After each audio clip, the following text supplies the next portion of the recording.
வணக்கம். இது வாய்தாளி 96. இந்திய அரசியலமைப்புல ஒரு பகுதியா நம்ம பார்த்துட்டு இருக்கிறோம். அந்த வரிசையில நம்ம 3வது வீடியோ பார்க்க போறோம். ஏற்கனவே இந்திய அரசியலமைப்போட உருவாக்கம் பார்த்துருக்கிறோம். இந்திய அரசியலமைப்பின் பகுதிகள் பார்த்துருக்கிறோம். இன்னைக்கு நம்ம பார்க்க போறது இந்திய அரசியலமைப்பின் அட்டவணைகள். வாங்க வீடியோக்குள்ள போகலாம். இந்திய அரசியலமைப்பின் அட்டவணைகள். கான்ஸ்டியூஷன் உருவாக்கும் போது மொத்தம் 8 அட்டவணை இருந்துச்சு. இப்போ மொத்தம் 12 அட்டவணைகள் இருக்கு. அட்டவணை 1, மாநிலங்கள், யூனியன் பிரதேசங்கள், இதோடைய பெயர்கள், பிரதேசங்களுடைய அதிகாரம், எல்லை என்ன அப்படின்றத பத்தி பேசக்கூடியதான் இந்த அட்டவணை 1. அட்டவணை 2, சம்பளத்தை பத்தி பேசக்கூடியது. உச்ச நீதிமன்ற நீதிபதி, உயர்நீதிமன்ற நீதிபதி, ஆளுநர், குடியரசுத் தலைவர், பிரதமர், எம்எல்ஏ, எம்பி, லோக்சபா சபாநாயகர், ராஜ்யசபா சபாநாயகர், இவங்களுடைய சம்பள விவரங்களை பத்தி பேசக்கூடியதுதான் பார்த்தோம்னா இந்த அட்டவணை 2. அட்டவணை 3, பதவி பிரமாணம். ஆளுநர், எம்எல்ஏ, எம்பி, நீதிபதிகள் இவங்களுடைய பதவி பிரமாணம். இப்போ ஒரு எம்எல்ஏவோ ஒரு எம்பியோ பார்த்தோம்னா பாராளுமன்றத்தில் சட்டமன்றத்தில் பதவி ஏற்றுக்கிறாங்க அப்படின்னு கேட்டோம்னா இந்த அட்டவணை 3 படி தான் பார்த்தோம்னா அங்கே பதவி பிரமாணம் செஞ்சுப்பாங்க. ஓகேங்களா? அட்டவணை 4, ராஜ்யசபா இடங்களை மாநிலங்களுக்கு எவ்வளோ, யூனியன் பிரதேசங்களுக்கு எவ்வளோ அப்படின்னு சொல்லிட்டு அந்த இடங்களை ஒதுக்கீடு செய்யறாங்க இல்லையா, அதுதான் பார்த்தோம்னா அட்டவணை 4. அட்டவணை 5, எஸ்சி பட்டியலின மற்றும் பழங்குடியின பகுதிகள் இருக்கும், அதோடைய நிர்வாகத்தை பத்தி பேசக்கூடியதுதான் இந்த அட்டவணை 5.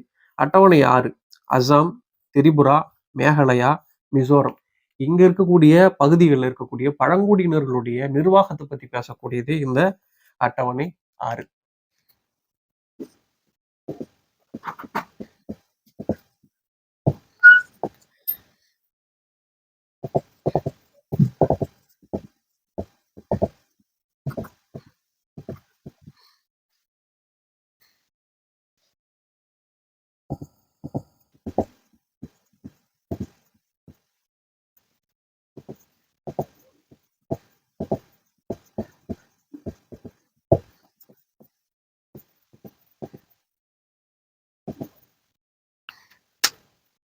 அட்டவணை 7, அதிகார பங்கீடு.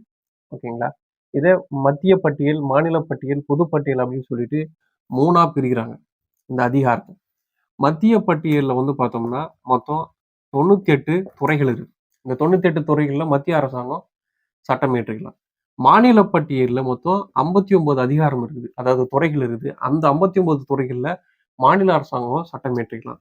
பொதுப்பட்டியலில் மொத்தம் 52 துறைகள் இருக்குது. இது மத்திய அரசு மாநில அரசும் சேர்ந்து பார்த்தோம்னா சட்டம் இயற்றிக்கலாம். ஆனா மேஜரா இது பார்த்தோம்னா மத்திய அரசாங்கத்துக்கு மட்டும்தான் பார்த்தோம்னா அதிகாரம் அதிக அளவில் இருக்கு. அட்டவணை 8, ஆட்சி மொழிகள்.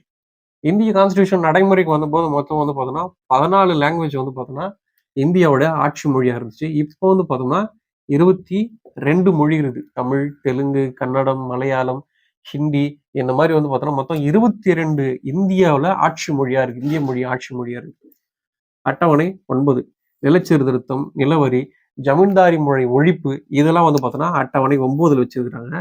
இந்த 8 அட்டவணை மட்டும்தான் கான்ஸ்டியூஷன் நடைமுறைக்கு வந்தபோது இருந்துச்சு. இந்த 9வது அட்டவணை புதுசு சேர்க்கிறாங்க எப்போ அப்படின்னு கேட்டோம்னா 1951ல முதல் அரசியலமைப்பு திருத்தத்தின் மூலமா கொண்டு வரப்பட்டது தான் இந்த அட்டவணை 9.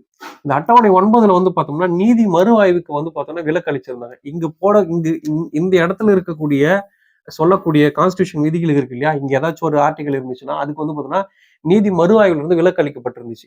எப்போ வரைக்கும் அப்படின்னு கேட்டோம்னா 2007 வரைக்கும். ஓகேங்களா? இப்போ அதாவது நம்மளுடைய ரிசர்வேஷன் இருக்கு, தமிழ்நாடு கவர்மெண்டோட ரிசர்வேஷன் 76வது அரசியலமைப்பு திருத்த சட்டத்தின் மூலமா 9வது அட்டவணையில் எடுத்து வச்சிருந்தாங்க. அதே மாதிரி பார்த்தோம்னா நம்மளுடைய ஜல்லிக்கட்டு பிரச்சனை எல்லாம் போட்டோம் இல்லையா, அதை எடுத்து 9வது அட்டவணை வச்சிருந்தாங்க. இதுக்கெல்லாம் பார்த்தோம்னா நீதி மறு ஆய்வுல இருந்து பார்த்தோம்னா விலக்கு அளிச்சிருந்தாங்க 2007 வரைக்கும். 2007ல ஒரு சுப்ரீம் கோர்ட் தீர்ப்பு என்ன சொல்லிச்சு அப்படின்னு கேட்டோம்னா, இல்ல 9வது அட்டவணையில் இருக்கக்கூடிய நிலச்சீர்திருத்தங்கள் பார்த்தோம்னா நீதி மறுபரிசீலனைக்கு உட்படும், மறுஆய்வுக்கு உட்படும் அப்படின்னு சொல்லி 2007ல ஒரு தீர்ப்பு இருக்குது. ஓகேங்களா? கட்சித்தாவல் தடை சட்டம் 52வது திருத்தம் 1985ல சேர்க்கப்பட்டதான் இந்த 10வது அட்டவணை. இதெல்லாம் சொல்றாங்க அப்படின்னு கேட்டோம்னா, ஒரு கட்சியில இருந்து எம்எல்ஏ எம்பி ஆயிட்டு இன்னொரு கட்சிக்கு போறாங்க அப்படின்னு கேட்டோம்னா அங்க கட்சித்தாவல் தடை சட்டத்து மூலமா அவங்களுக்கு பார்த்தோம்னா தகுதி இழப்பு செய்யக்கூடிய ஒரு அதிகாரம் பார்த்தோம்னா கட்சித்தாவல் தடை சட்டத்தில் இருக்கு. அது 52வது திருத்தம் 1985ல பார்த்தோம்னா அதை கொண்டு வந்திருக்கிறாங்க. இது ரொம்ப ரொம்ப முக்கியமானது. 11வது அட்டவணை பஞ்சாயத்து ராஜ்யம் அப்படின்னு சொல்லுவாங்க. 73வது திருத்தம் 1992ல வந்து பார்த்தோன்னா கொண்டு வந்து வச்சிருக்கிறாங்க. பஞ்சாயத்துக்கு வந்து பார்த்தோன்னா அதிகாரங்கள் கொடுக்குற ஒரு சட்டம். ஓகேங்களா? அதுதான் வந்து பார்த்தோன்னா அட்டவணை 11ல வச்சிருக்கிறாங்க. மொத்தம் 29 கடமைகள் வந்து பார்த்தோன்னா இதுல இருக்குது. 12 அட்டவணை 12 வந்து பார்த்தோன்னா நகராட்சி அமைப்பு வந்து பார்த்தோன்னா உருவாக்கி அதுக்கான அட்டவணை வந்து பார்த்தோன்னா இங்க வச்சிருப்பாங்க. இது 74வது திருத்தம் 1992ல சட்டத்தின் மூலமா வந்து பார்த்தோன்னா இது வந்திருக்கும். இதுல வந்து பார்த்தோன்னா மொத்தம் 18 கடமைகள் இருக்கு. ஓகேங்களா? இதுதான் அரசியலமைப்பு இந்திய அரசியலமைப்போட அட்டவணைகள். குரூப் 4 லெவல்ல இந்த அட்டவணை எதை பத்தி பேசுது? ஓகேங்களா? இப்போ அட்டவணை 10 அப்படின்னா கட்சித்தாவல் தடை சட்டம். அது எப்ப எடுத்துட்டு வந்தாங்க? 52வது அரசியலமைப்பு திருத்த சட்டத்தின் மூலமா 1985ல எடுத்து வந்தாங்க. இந்த மாதிரி ஒரு ஷார்ட்டா நம்ம இப்ப பார்த்துருக்கீங்களா?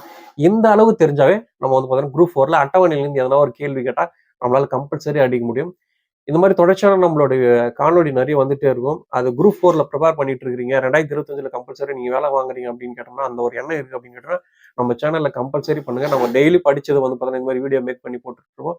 இது கண்டிப்பா நல்ல யூஸா இருக்கும். நன்றி.